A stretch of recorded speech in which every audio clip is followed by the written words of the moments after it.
Karibu mpendwa. Mimi naitwa Elizabeth Kalmis na hii ni kipindi kimoja cha podcast ya Kujua Ministries.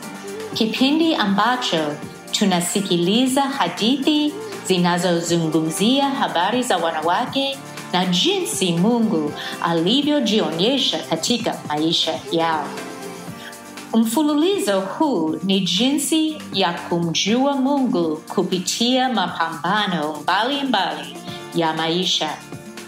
Utasikia habari nzuri kutoka kwa wanawake ambao wametokea hali nyingi tofauti za maisha.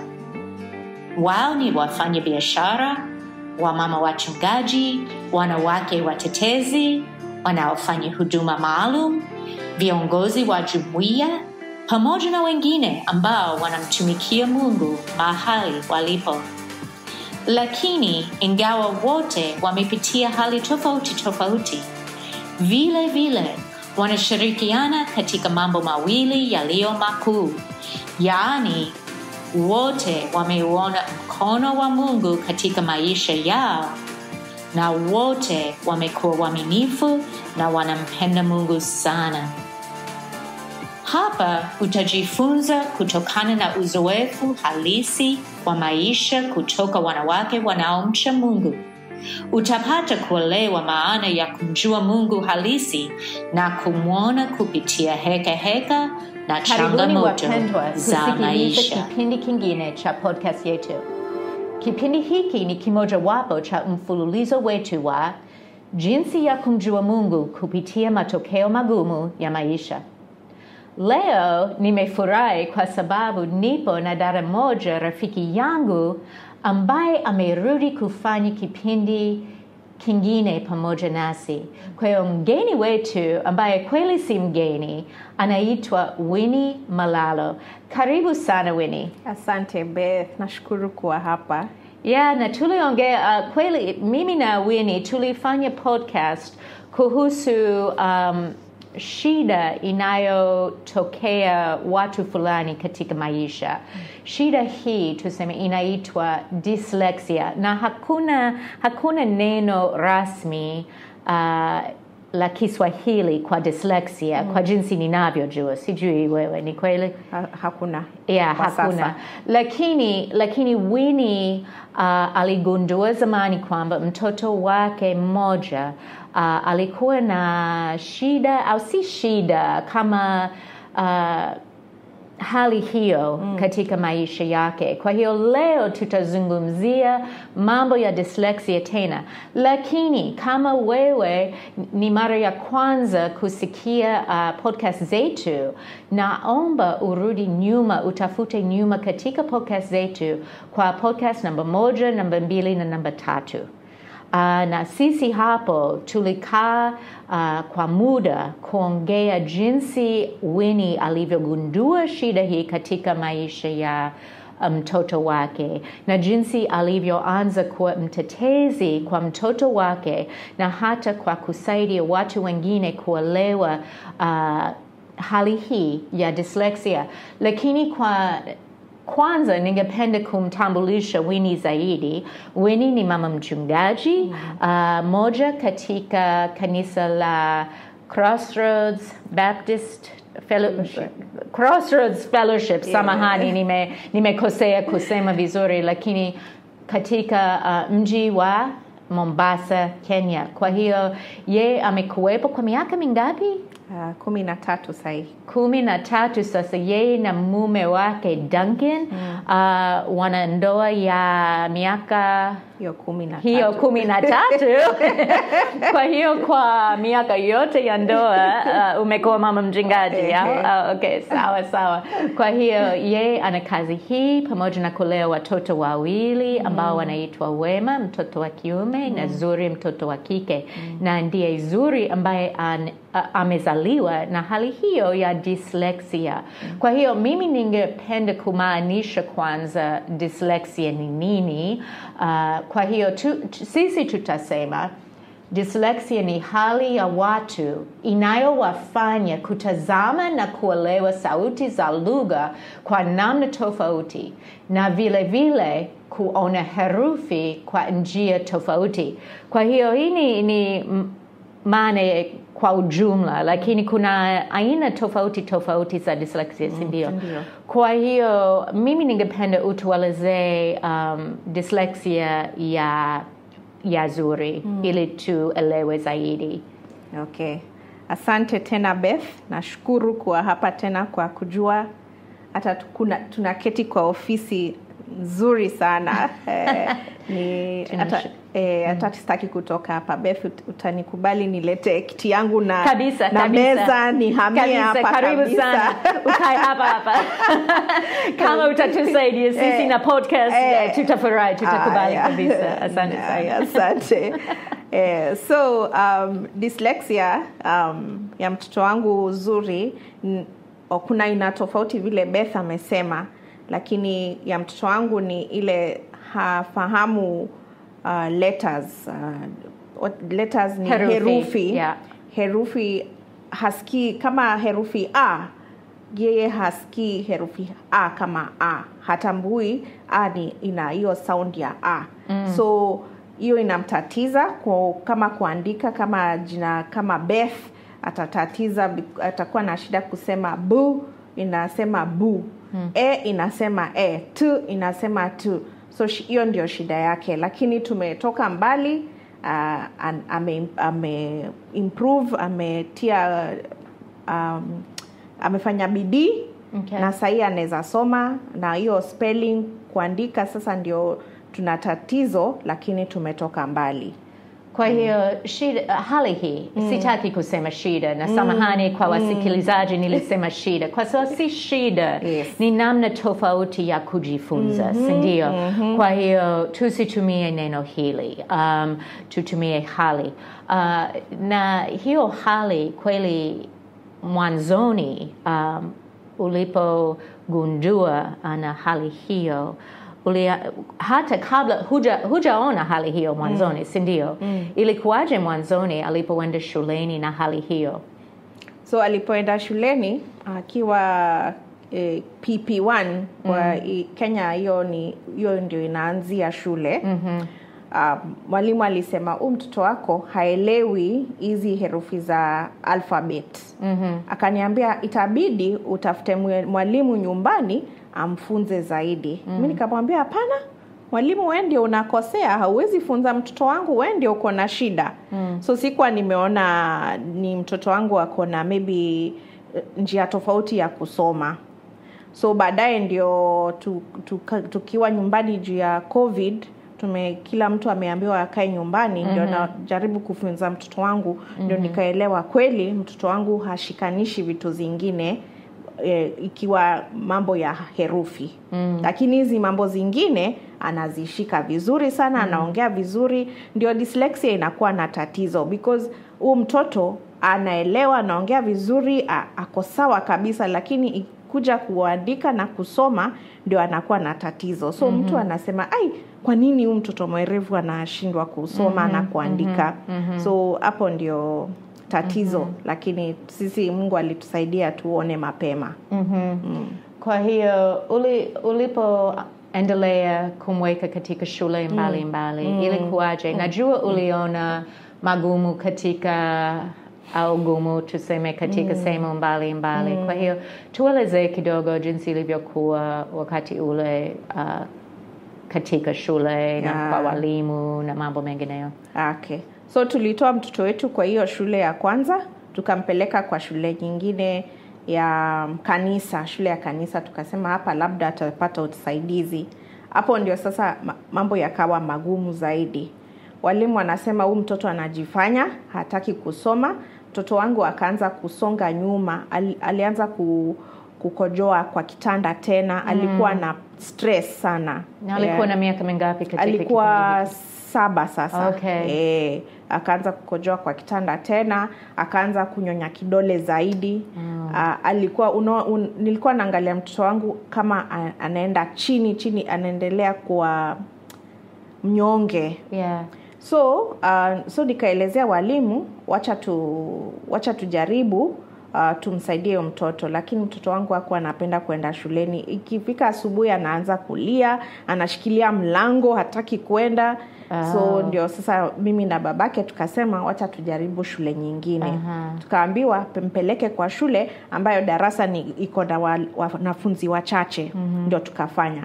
Nikapeleka kwa hiyo shule, nikaambia mwalimu hii mtoto wangu ako na hii hali inaitwa dyslexia, hawaku wanajua na ni walimu. Nikawaelezea walimu, nikawaambia njooni niwaambie dyslexia ni nini. Hii ni dyslexia, hivi ndio tutamsaidia. Walimu wengine walisikiza lakini wengine hawakutaka kusikiza. So walimu wanachapa mtoto wangu kwa sababu ameandika vibaya. Na huyu mtoto ni lazima umsaidie kuandika. Haezi toa kwa akili yake aandike vizuri. So walikuwa wameanza kumchapa tena. Ikabidi after mwaka moja tukasema itabidi sasa tutoe mtoto kwa hiyo shule.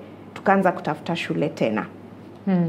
Na ilikuwaje kwake Winnie pia, kwa sababu ulisema hakutaka kwenda shuleni, alishika nini mlango ili asitoke na mambo kama hayo. Ilikuwaje, ulianza kugundua ilikuwaje kwake hapo shuleni? Watu walimfanyia nini? Watoto wa shule, wanafunzi wenzake, walimu walimfanyia? Nimesikia walimu walimchapa. Na watoto walikuwaje naye pia? Watoto walikuwa namcheka, kwani huwezi soma na wewe uko grade 1? Hii ni mambo ya watoto wadogo, mbona huwezi soma? Wanamcheka. Sasa kwa sababu watoto wanamcheka, mtoto wangu akawa muoga. Hakuwa anaongea na watu, hakuwa na marafiki shuleni. Kwa hiyo shule hakuwa na rafiki hata mmoja. So akienda kukula anakula peke yake. Wakienda kufanya vitu na vile watoto wanacheza hapo nje, mtoto wangu anacheza peke yake, kwa sababu hao watoto wengine wanashinda ukimwambia huu ni mdanda, haezi elewa. Huyu kichwa yake haezi elewa vitu rahisi. So unaona mtoto ako na stress juu ya walimu na wanafunzi. So akija nyumbani sisi tunajaribu sana tumsaidie, lakini mtoto wangu hakuwa kwa hali nzuri. Na nadhani ilikuwa vigumu kwake kwa sababu nyumbani mlimuona kwa mtoto wa kawaida. Sikuwa na shida kubwa. Na yeye aliweza kuwasiliana vizuri, kucheza vizuri, kufanya mambo yote vizuri ila kusoma. Ila kusoma. Kwa hiyo yeye nyumbani alisikia sawa, lakini alipoenda sehemu nyingine alijiona kuwa tofauti. Hata kuitwa labda mjinga, mtoto asiyeweza. Na kweli mambo kama hayo yanaleta stress kubwa nadhani kwa mtoto, kwa sababu hawezi kujijua vizuri, kwa sababu anajiona nyumbani, anaona upendo, anaona mimi niko sawa kabisa. Lakini hapa shuleni ninateswa, ninasemwa majina mabaya. Kwa hiyo kweli kwa Zuri imekuwa amepitia mengi magumu. Amepitia, lakini wacha nikuambie Beth, Mungu anafanya kazi yake. Amen. Kwa sababu akifika nyumbani anatuelezea, analia machozi, anasema sitaki kurudi shule, sina marafiki, walimu ndio wao wananichapa. Tunafungua Biblia, tunamsomea vile watu walikuwa napitia kwa Biblia, shida, hali kubwa. Yani wale walikuwa natumikia Yesu, Mungu, walikuwa napitia mengi. So kila saa baba Zuri alikuwa anampatia memory verse, kwa Kiswahili ni kukariri mistari. Yes. So Zuri alikuwa sahi ukimuuliza ako na memory verse nyingi sana kwa akili yake, ambazo akifika mahali anaona amekwama, anaanza kunena neno la Mungu. So si hiyo shida yote haikuwa mbaya, kwa sababu mtoto wangu amejua kutegemea Mungu kwa sababu ya hizo hali yake. Yes. So tumeona Mungu akifanya kazi kwa maisha yake. Na hapo kuna kweli ulezi mzuri wa kiroho. Amen. kitu chenye thamani kubwa sana. Amen. Hata hatuwezi kuhesabu thamani yake. Na mara nyingi naona jinsi ulivyosema baba yake alikaa naye na kumfanya kukariri mistari ili awe na akiba ya mistari kila wakati akikutana, akikabiliana na watu wagumu au shida fulani katika maisha yake. Ana akiba ya kweli, akiba ya dhahabu kweli tuseme kichwani mwake ili aweze hapo kukumbuka neno, si ndio? Kwa hiyo hatuwezi hata kwa nini ambao mnasikiliza, ulezi wa kiroho si ulezi wa ovyo ovyo. Unahitaji kulenga kukana watoto kwa kusudi na kuwasaidia, kuwasukuma. Acha simu, acha television. Shika neno la Mungu, tufanye kukariri kama familia, na inasaidia sana watoto sana. Kwa sababu akifikiria aanze kuogopa, na kumbuka Biblia inasema usiogope, niko nawe. Yes. Mambo kama hayo. Ni kweli kuna mstari kweli kwa kila hali yetu. Ninajua hivyo, naamini hivyo, na hasa tukifundisha watoto katika njia waandavyo, tukiwafundisha mapema, inawasaidia sana baadaye. Kwa hiyo bila shaka Zuri amepitia mengi magumu, lakini kwa sababu wazazi wake kwa kusudi wamemsaidia, anaendelea vizuri mpaka leo, sindio? Yes. Kwa hiyo hata kwa ninyi mnaosikiliza, mkiwa na mtoto ambaye anapitia mengi magumu, mnaweza kweli kukaa naye na kumfundisha katika njia nzuri, katika njia ya neno la Mungu, na yeye kweli atakuwa na akiba nzuri, atakuwa na akiba ya nguvu katika maisha yake. Kwa hiyo asante kwa kutuambia hivyo, kwa sababu kweli mara nyingi sisi ni wavivu, tumechoka. Lakini ninyi pia ni watu active, si ndio? Mnafanya mambo mengi katika huduma, wewe na mume wako, na mnaweza kusema usiku tumechoka, na kuacha watoto wafanye mambo yao. Lakini wazazi ambao wako karibu na watoto wao kwa kusudi na kuwalea katika mambo ya kiroho, hao watakuwa na watoto kweli watakaofuata Mungu baadaye, najua hakika. Sawa, kwa hiyo asante kwa kutuambia mambo hayo. Najua kuna mengi zaidi magumu, lakini mkitaka kusikia, murudi kusikiliza podcast za kwanza, za pili na za tatu. Kwa hiyo na utaweza kuelewa yote waliopitia zaidi. Lakini sasa nataka pia, kabla hatujaingia katika mambo ya sasa na jinsi mambo yalivyoendelea mpaka leo, mimi ningependa ufanye kidogo kufanya marudio kuhusu jinsi ulivyoanza kuwa kama dyslexia advocate au mtetezi wa dyslexia na kwa watoto na watu wenye dyslexia. Tuambie kidogo mambo hayo, labda umepata nafasi zaidi katika mwaka huu 1.5 tangu sisi kukutana. Kwa hiyo tuambie jinsi ilivyokuwa. Okay. So kwa sababu ya hali ya mtoto wangu dyslexia, nikafanya uchunguzi zaidi, nikagundua kumbe kuna watu wengi sana wako na hii condition, hii hali. So nikaanza kwenda kwa mashule, nawaambia wacha niongee na walimu niwaelezee juu ya dyslexia. So saa zingine naenda kwa shule, walimu wananiambia, Mama Zuri umefanya vizuri sana kuja hapa. Sisi walimu sio shida, ni wazazi hawataki kuelewa hali ya watoto yao. Hata so ikakuwa walimu wananiambia pia nafaa niende kwa makanisa, nitafute Waislamu pia kwa mosque, imagine, niongee juu ya hiyo hali. So Mungu akafungua njia, nikaenda kwa kanisa letu ya Crossroads. Siku moja nikaulizia kama dakika 2 tu niongee mbele ya kanisa. Nikasimama mbele ya kanisa, na hiyo siku mume wangu pastor alikuwa hapo mbele, ndio alikuwa anakaribisha wageni. So tukasimama na yeye pale mbele. Nikaambia watu kama nikaelezea dyslexia kidogo, vile familia yetu imepitia hizi shida. Nikawaambia kama una mtoto ambaye si dyslexia peke yake, ulemavu tuseme, ama labda wewe ni mlemavu, tunaanzisha kikundi hapa kanisani. Okay. Na tunaanza hii mwezi inakuja. Okay. Beth, watu walikuja. Kweli. Walikuja na watoto wao wako na autism, hii cerebral palsy, sijui inaitwa nini kwa Kiswahili. Hata mimi pia lakini. Hizi conditions hali tofauti, hata walemavu wenyewe, wao wenyewe ni walemavu, walikuja kwa hiyo kikundi. Wow. Tukaona mkono wa Mungu. Sasa Mungu alikuwa ananitoa kwa shule, sasa nije kwa kanisa.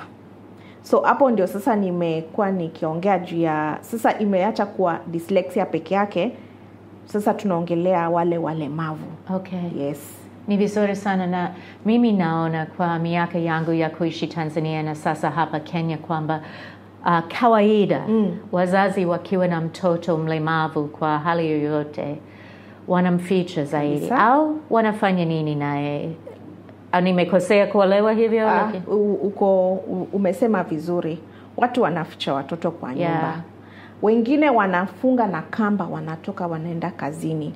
Lakini Beth, tumeongea na wengine na tunasikitika sana vile tukisikia story hali yao.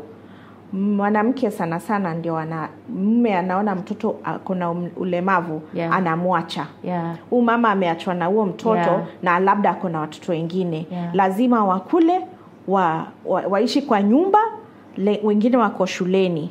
Na nani atakuja angalia mtoto mlemavu? Hakuna. So mama anamfunga mtoto kwa kamba kwa sababu usipomfunga atatoroka, apotee ama auawe, agongwe na gari. Anaenda anafanya vibarua, alafu anarudi jioni.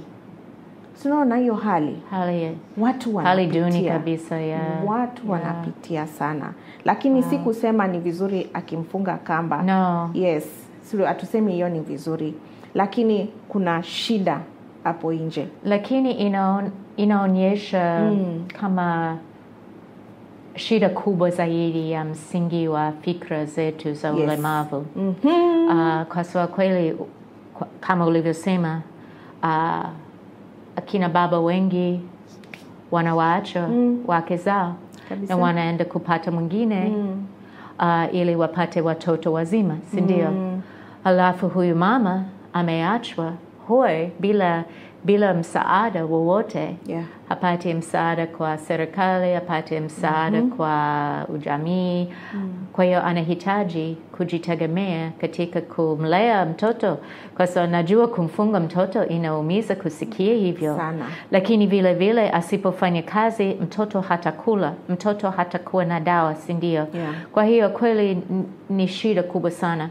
Kwa hiyo uliofanya iliweza labda kuangaza nuru juu ya shida hii kidogo na kuwasaidia wazazi, lakini naona majibu bado ni mengi na hakuna majibu mazuri mengi. Lakini najua kila mama anayesimama kwa mtetezi anaanza kama harakati fulani itakayoendelea. Kwa hiyo bila shaka umeanzisha kitu kama hicho na umepata nafasi nyingine za kufanya mambo kama hayo.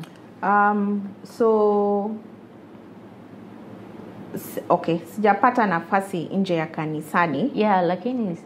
Lakini kuna mzee mmoja tulimaalika aongee na sisi, wazazi wa walemavu na walemavu wenyewe.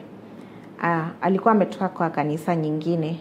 Alipofika Crossroads akaona hiyo mradi, akasema lazima akirudi ataanzisha hiyo kanisani kwao.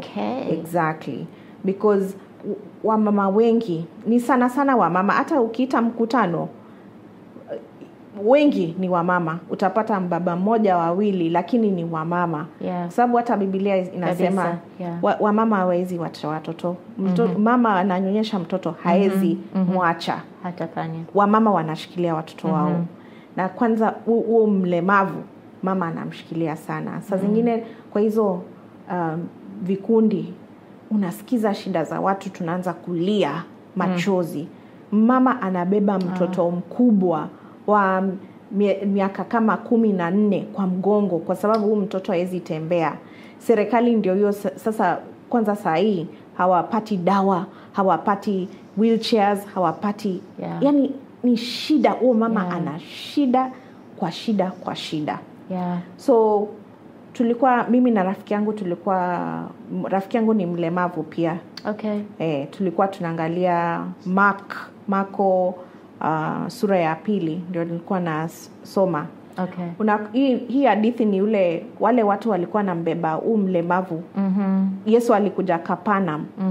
Akaingia kwa nyumba, watu wakajaa ili wapate uponyaji, wamsikize.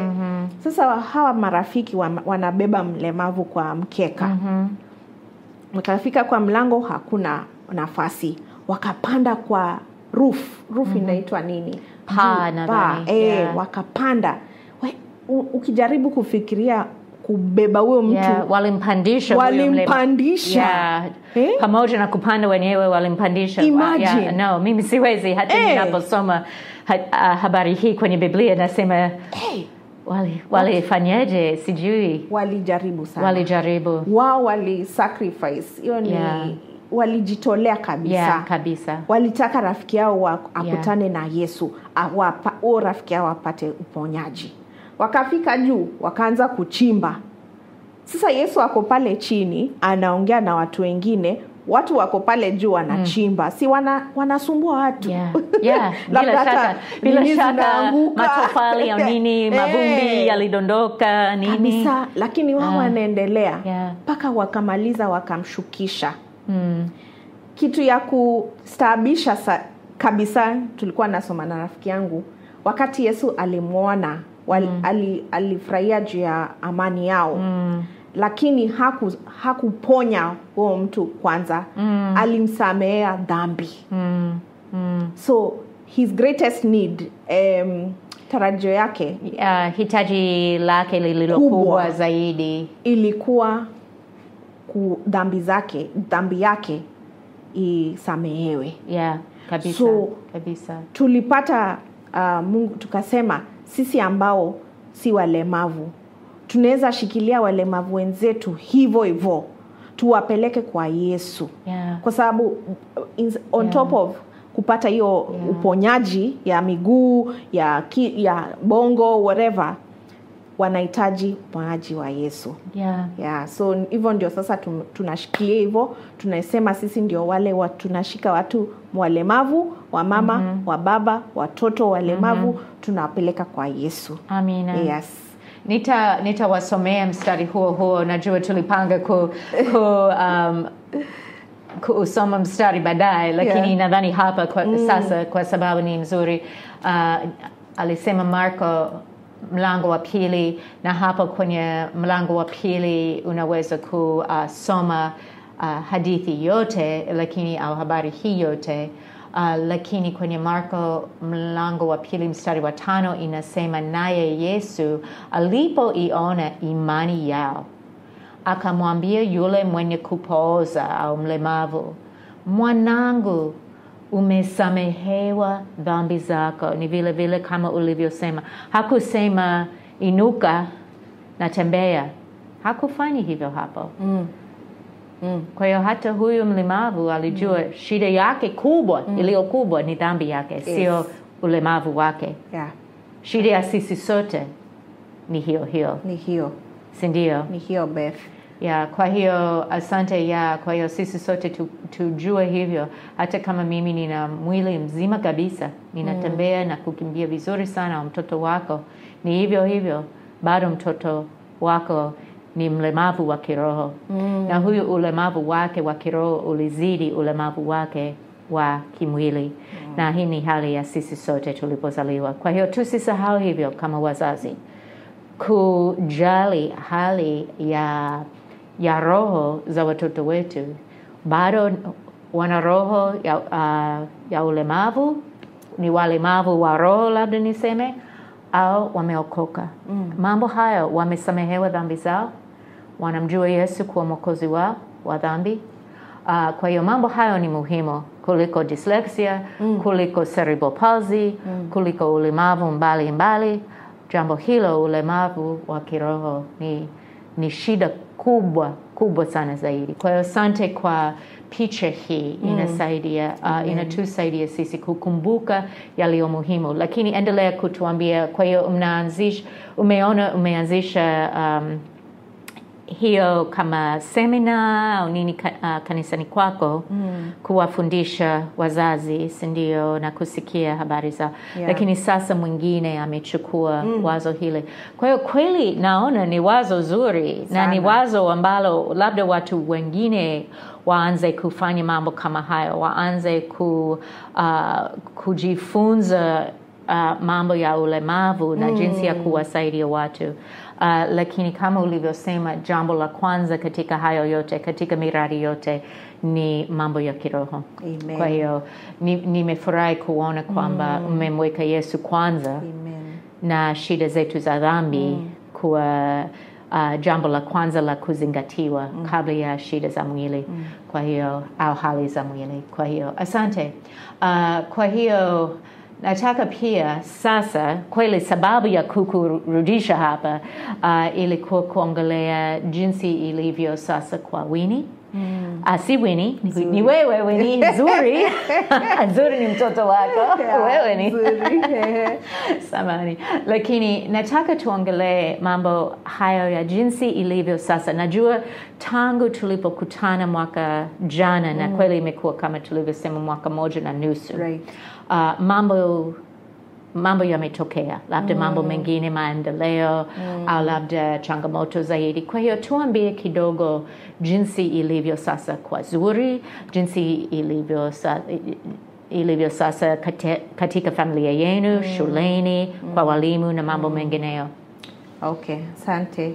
So wakati nilikuja hapa mwaka ujao, bado nilikuwa nang'ang'ana hii dyslexia na mtoto wangu, Mungu unataka tufanye nini nayo. Yeah. Lakini ameniekea wazi kwa sababu ya hiyo mradi tulianza kanisani, ya kwamba hii kwa sababu ya Zuri akiwa na dyslexia tulianzisha hii kikundi ya watu. Yeah. Lakini zaidi ya hayo, kundi lina jina? Tunaita Abled Ministry kwa kanisa. Abled Ministry. Yes. Kwa hiyo ni kama kuwezesha. Exactly. Kwa sababu tuliona, unajua mlemavu kwanza ni mtu kabla si mlemavu. Kwa sababu watu wakiona walemavu wanaona huyu ni mlemavu, haezi soma, haezi fanya nini, na saa zingine walemavu wanatufanya tusikie sasa huyu nitamsaidia aje, tunakuwa uncomfortable. Unajua huyu tumsaidia aje. So hata wakija kanisani, ukiona mtu kama autism anaanza kucheza kivyake, watu wamenyamaza ama na wanasikia kama hawajui kufanya nini. Exactly. Ni kama ama mtu kipofu. Kipofu akiingia mahali, watu wanashangaa, sasa tumwambie ende mbele, aende nyuma, salimia huyu mwenzako wako kando na wewe, vile tunaambiwa na mapasta, haya salimia mwenzako kando. Na huyu hawezi. Ni kipofu. Kwa sababu akiweka mkono hawezi kuona. Exactly. So hiyo ndio sasa tunaambia kama Crossroads, tunaanza kuongea na watu. Pasta akisema salimia mwenzako na ni kipofu, unamshika tu kidogo kwa bega, unamwambia nataka nikusalimie. Na yeye atanini mkono wake unamsalimia. Hii ni vizuri sana. So vitu ndogo kama hizo. Ama kama unaenda kufundisha watoto, usijipake marashi iko na harufu kubwa sana kwa sababu inasumbua watoto wengine. Kwa sababu ya harufu ama nini makelele. Wengine autism, makelele ni shida kubwa. Ama kuna wale wako na energy, wako na nguvu, wamechangamka kabisa. Hiyo ni ADHD. Sasa zingine unadhani mtoto ni mtukutu. Lakini hiyo ni hali inaitwa ADHD. So tunaambia watu wa kanisa, eleweni kuna watoto hivi, na pia hao watoto si wanakuwa kwa watu wakubwa. So kuna watu wazima wako na hiyo shida. So anyway, kurudi kwa Zuri, tulipata shule.